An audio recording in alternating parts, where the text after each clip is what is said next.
Ir tada išperi kiaušiniukus. Štai, taip, kad labai keistas tos papūgėlės. O neperskiriamas jūs, kodėl neperskiriamas, o jūs paskaitykit mano knygelę, mano numylėtinį, o ten parašyta, kokios tragedijos gali būti kartais, jeigu netenkama vieno iš patino arba patelės. Kągi, mėly televizijų žiūrovai, štai mes turime dar ir kitus paukščiukus. Štai ryžinukės. Vat ryžinukės, čia yra Pietų Azijos paukščiukai. Labai gražios, simpatiškas, jos plėninės spalvos. Tokios, čia yra natūralios spalvos. Bet jų būna ir baltų, ir gelsvų, jau išvestos mutacijos įvairios. Bet vis tik man labiausiai patinka, tai būtent va štai šitokios. Žiūrėkit, kokie balti skruostai gražus. Ir snapas rausvas, storas snapas. O kam jis reikalingas? Nu, reikalingas, tai juk jos yra ryžinukės. O tas pats pavadinimas sako, josgi lukštena ryžius, ryžių laukuose. Būtent Pietinėje Azijoje, ten kur sėjami ryžiai, jos kartais į ryžius įsisukusios nugvelbė kokį grūdelį. O šiaip, aišku, jos gyvena upių pakraščiuose.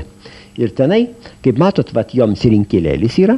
Ir aš manau, kad jos čia ko gero irgi galėtų perėti. Ar čia perėjo nors kartą?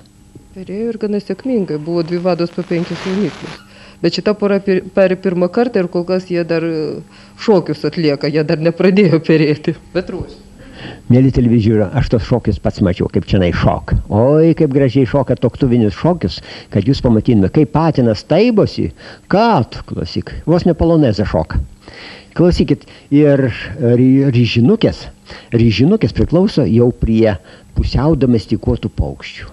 Jos labai jau jaukios yra. Ir tai nieko nuostabaus, kad prie vaikų tiek pripratus, kaip jūs matot, visiškai jos nesiblaško. Tai panašiai kaip yra bangotosios papūgėlės. Va štai bangotosios papūgėlės, čia kaip ir kurias vaikai ypač mėgsta. Bangotosios papūgėlės daugelis vaikų augina. Ir man labai džiugu, kad netgi ir čia mergaitės, kai kurios turi kalbančias papūgėlės, mažasias kalbančias papūgėlės. Tai vat. Ir kartais papūgėlės moka kalbėti labai gražiai. Man teko matyti banguotai papūgėlę, kurie kalbėjo nuostabiai sakiniais. Sakydavo, tutis mažytis, tutis valgyt nori, tutis miegučio nori. Fantastika. Nuostabiai. Iki 100 žodžių žinojo ir sakiniais. Ne po vieną žodį kartodavo. Taip, kad kartais pradedi galvoti, kad šiandien turbūt ir protaut sugeba tos papūgėlės. Fantastika. Štai žemiau šiek tiek, jeigu mes žvilgtelsim, va tenai.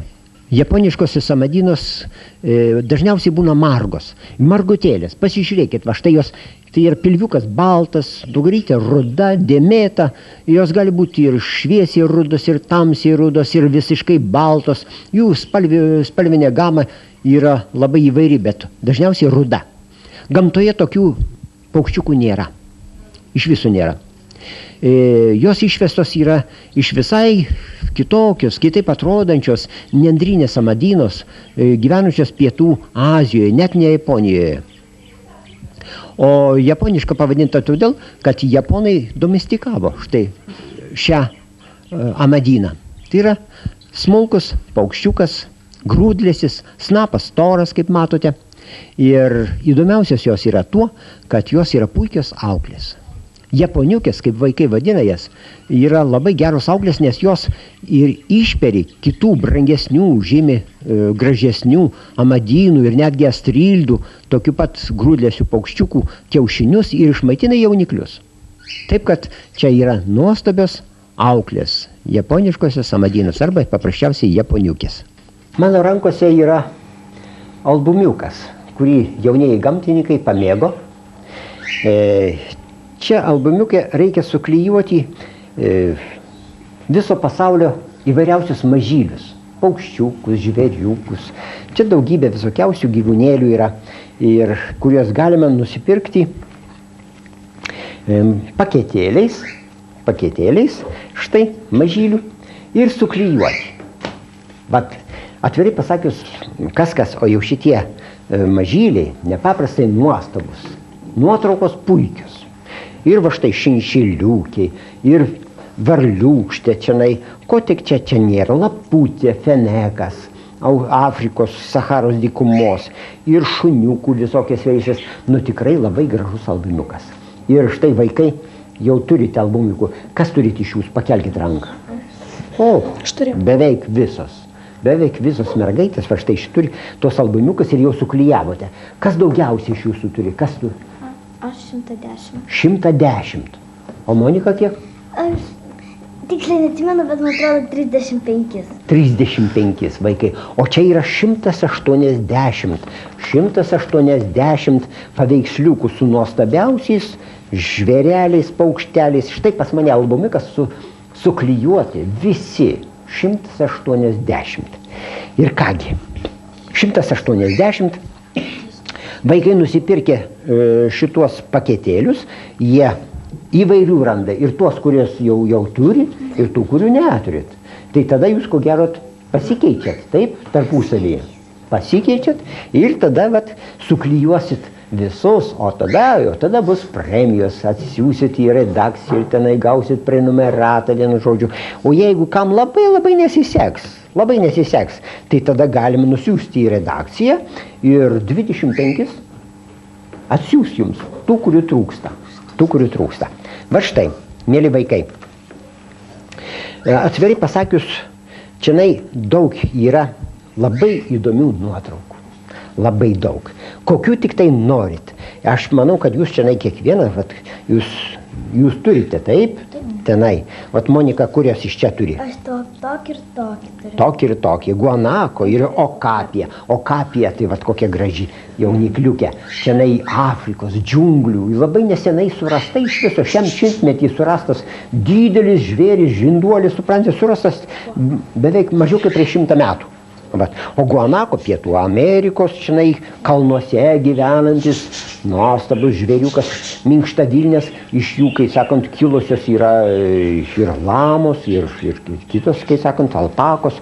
Taip, kad matot, šitie labai gražiai žvėriukai yra nupaišyti. A jūs čia matot, vat štai irgi čianai, štai ir kiaunės yra, ir tilvikukas, tik tai vat kas yra. Mėly televizijos žiūrovai.